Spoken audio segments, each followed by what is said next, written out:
3 পয়েন্টটা গুরুত্বপূর্ণ।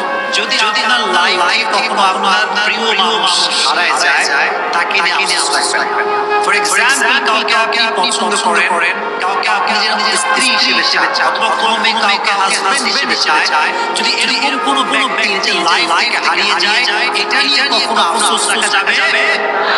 মনে রাখবেন, আপনার লাইফে যখন কেউ চলে যায়, কেউ হারিয়ে যায়, এটা একজনের সিদ্ধান্ত। তিনি কে? এটা সবসময় মাথায় রাখবেন, যখন আমাদের লাইফে কেউ হারিয়ে যায়, এটা always keep in your mind, you deserve better. You deserve better, and Allah has better plan for you.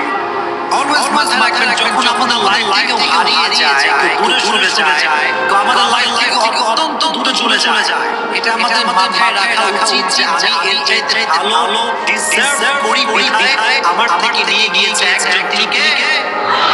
Just try to believe it. Allah is the best decision maker. সবচেয়ে উত্তম সিদ্ধান্তকারী একজন। তিনি কে? আমাদের যে কাউকে পছন্দ হতেই পারে, as a man আমরা এটা আমাদের ন্যাচারাল। কাউকে দেখলে পছন্দ হতে পারে, কারোর সাথে কথা বললে পছন্দ হতে পারে, অনেকটা আমরা ঘনিষ্ঠ হতে পারি। কিন্তু কেউ যদি হারিয়ে যায় লাইফ থেকে, এটা কোনো আফসোস করার কোনো কারণ নয়। Never lose hope, never be frustrated, just try to put your trust on your Lord. বিশ্বাস করবেন, ভরসা করবেন একজন। তিনি কে? অ্যাটাচমেন্ট স্বাভাবিক, কিন্তু হারিয়ে গেলে থাকা যাবে না। রাজি আছি ইনশাআল্লাহ? আচ্ছা, কেউ যদি হারিয়েও যায়, একটা কথা মাথায় রাখবেন, এর চাইতে উত্তম আপনাকে নেক্সট টাইমে দিবে কে? ওয়ালা সাউফা ইউতিকা রাব্বুকা ফাতারদা।